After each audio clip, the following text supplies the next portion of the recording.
Well,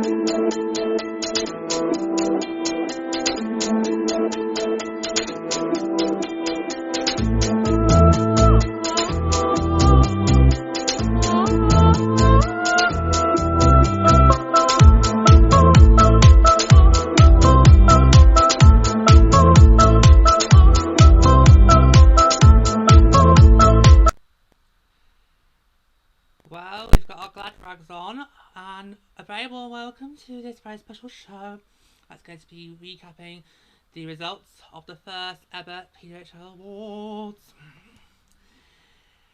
Now, of course, the awards took place back in June in Minnesota, and of course, we mentioned all the nominees, covered all that in the build-up. And now we get to celebrate the achievements of this past year. It was a very successful inaugural campaign. Alright, so as well as going through all the categories that we already knew about, we're also, at the end of the show, also going to reveal the first All-Star and second All-Star teams. That'll be very exciting. So, without further ado, let's get started, shall we? Alright then, let's begin, shall we? So, the first award tonight. It's the Rookie of the Year, and the nominees are Elena Mona, PWHL Boston; Emma Maltese, PWHL Toronto; Grace Sunwinkle, PWHL Minnesota. And the PWHL award for Rookie of the Year goes to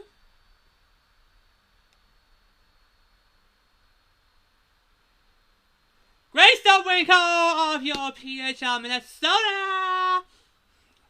Get in! Our one and only nomination is in the bag! Sunwinkle, 25-year-old from Exeter, led her team in scoring with 11 goals and 19 points in 24 games, which tied for the lead among first-year professionals. Could not have been more happy. I mean, that was the only nomination that we had for PWHL Minnesota, and we got it in the bag. Yes.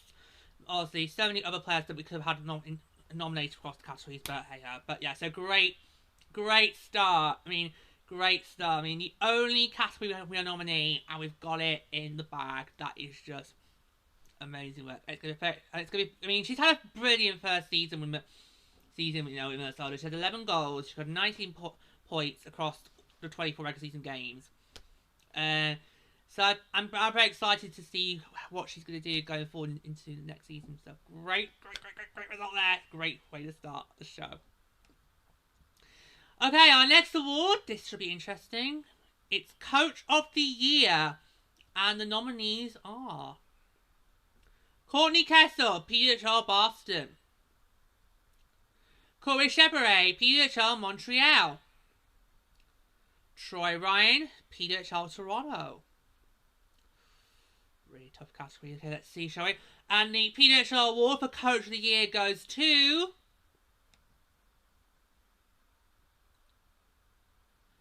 it's Troy Ryan, PWHL Toronto. Wow, I'm shocked. I'm actually shocked by that. So Ryan, a native of Spryfield, coached his team to first place in the regular season standings with a 13-4-0-7 record, powered by 11 game winning streak and a plus 19 goal differential. I'm actually quite stunned by that. I would have thought Courtney Kessel would have had the better chance of getting this award. I mean, she did up to 3. She coached her team to the World Cup finals. We obviously had all 3 coaches there who had teams to the playoffs, but out of those 3, Courtney Kessel did the one for all round, whereas the other 2, they hit their strides in the regular season, before the regular season, but then they didn't do as well as a coach in the playoffs, especially as we know, obviously, because we burst swept Toronto.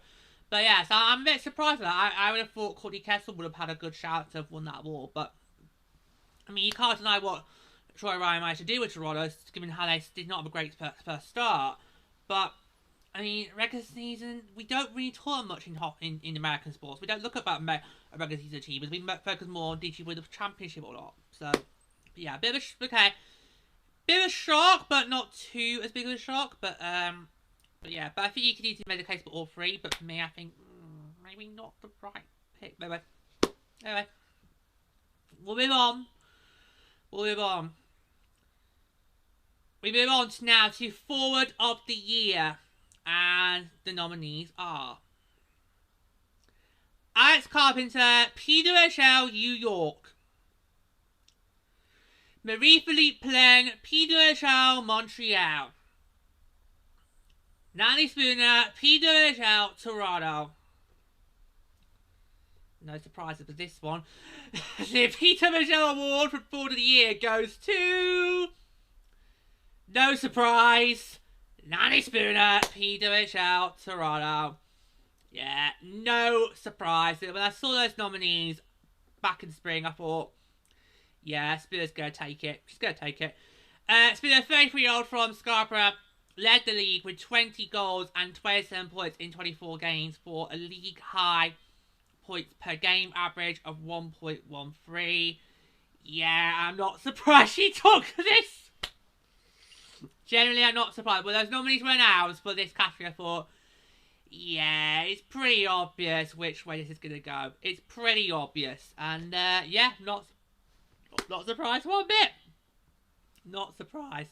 Traditionally, in the water, there's always one category you can pretty much work up yourselves where it's going to go. But, yeah, so not surprised by that at all. And probably well deserved. Okay, we're halfway through the categories. Let's move on now to our fourth award. And it is for Defender of the Year. Okay. And the nominees are Ella Shelton, PWHL New York. Erin Ambrose, PWHL Montreal. Megan Keller, PWHL Boston. Oh, tough one here. Let's see, shall we?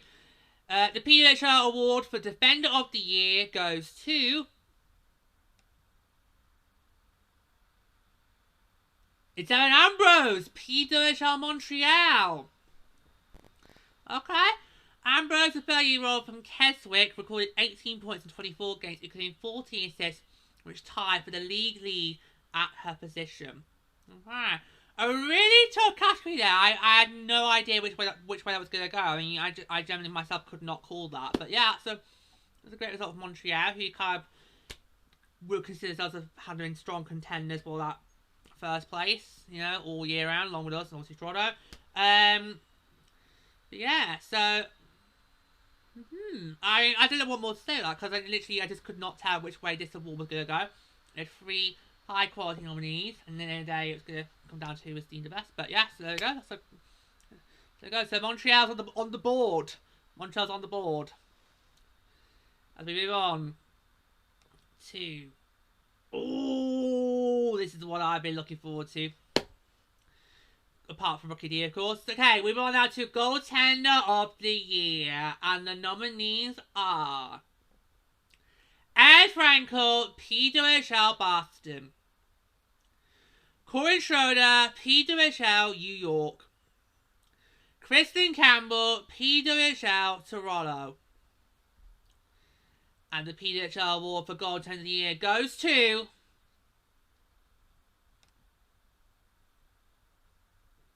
Oh! It's Kristen Campbell, PWHL Toronto! Wow! I am shocked. I so thought it was going to go to Aaron Frankel.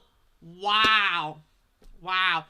Okay, Campbell, 26-year-old from Brandon, led the league with 16 wins, including 3 shutouts, while posting a goals against average of 1.99 and save percentage of 0.927. I am shocked by this, because I would have thought it would have gone to Aaron Frankel. And again, it's like with Coach of the Year. Of those nominees, Aaron Frankel was the one that was the best all season, both regular season and playoffs combined. I mean, I still can't believe that neither Maddie Rooney or Nicole Hensley got a nomination here. I mean, that we had in Minnesota, we had the best netmining tandem of the season, and yet neither one of them gets a nomination. That's a bit messed up, you ask me. But yeah, I mean, if we're handing out these awards based on the regular season, then yes, Campbell would have won it hands down. But for me, I also have to think, well, the playoffs have to be a factor too. And Aaron Frankel was that brick wall that helped Boston a lot. Get past Montreal and gave Rose the Fires a real tough test. I mean, when it goes to Fires, I was really worried about how we're going to do against Aaron Frankel, because of course we knew what she was like during the regular season, and that heartbreak. February, beginning of March, around about that time. But yeah, so, I mean, if we're going based on regular season alone, okay, fine, Campbell gets it, absolutely, but I think the playoffs has to be a factor too, so, yeah, I mean, that's a shock. That is a shock. I was not expecting that. Wow, okay. Right, our last award is the Billie Jean King MVP Award. And the nominees are Alex Carpenter, PWHL New York. Marie-Philippe Poulin, PWHL Montreal. Natalie Spooner, PWHL Toronto. And the PWHL award for the Billie Jean King MVP Award goes to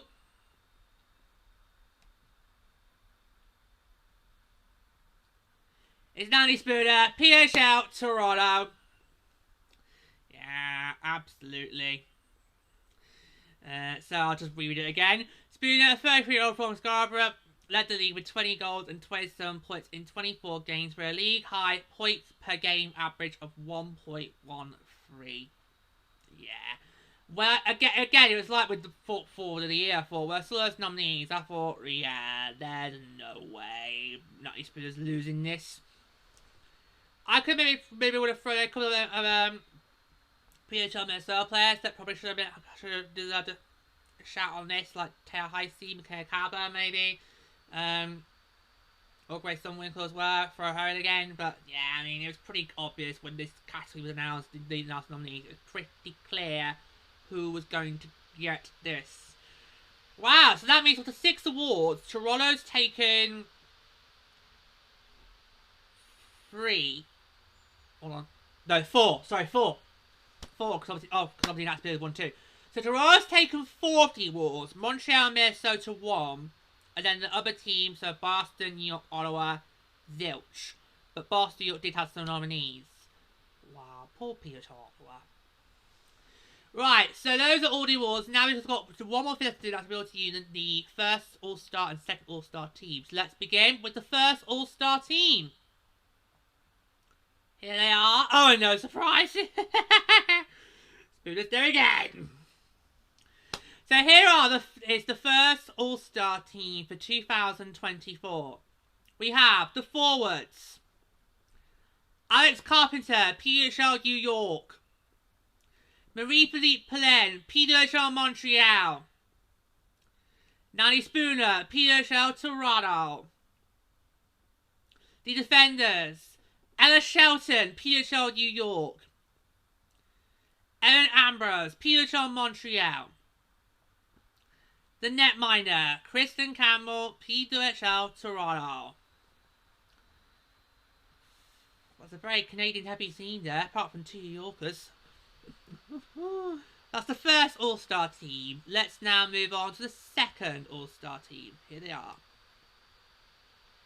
Right, here's this. Yes, Minnesota there. The second All-Star team for 2024. The forwards.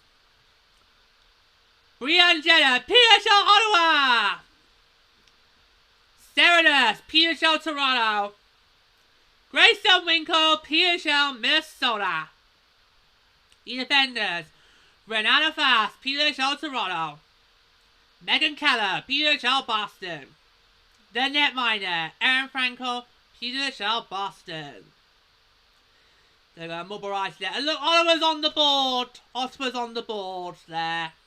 not completely forgotten. You do have somebody in the All-Star teams on the board. Yeah, great to see the variety here on this. There's more variety on this All-Star team than the first All-Star team, I'll just say that. And there we go! There we go!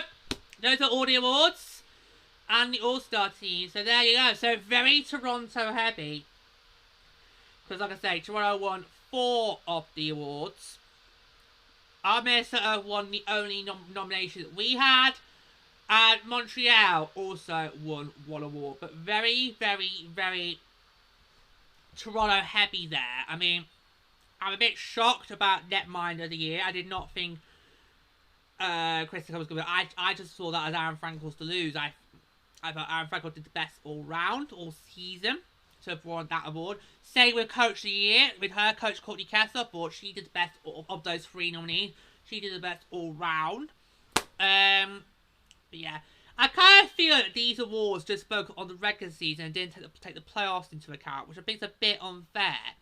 Because some of those nominees, they shone even brighter in the playoffs. So I felt if you're going to do an awards season, you've got to take into account every single game. So that includes both the regular season and the playoffs. And what a freaking playoffs it was. But yeah. But as always, at the awards season, it's always with highs and lows, and always shocks, and always people thinking, oh wait, should have got this one instead of that one. But anyway, there you go. So those were all the PWHL Awards winners for the 2024 season. So there you have it. Those are all the awards. Like a traditional award show, we had a lot of shocks and surprises. I can't believe Aaron Frankel did not win goaltender of the year. I thought that would be a shoo-in, you know. I mean, what can I say about that? I mean, Toronto dominating the field. I mean, how many of those awards did they take tonight? Wow, that was just... Yeah. But hey, at least we, Minnesota, got our one and only win. That was important. Yeah, but spare thought for poor Osper, though, not to have any nominations. Anyway. So there you go. So that is all. And I'll see you next time.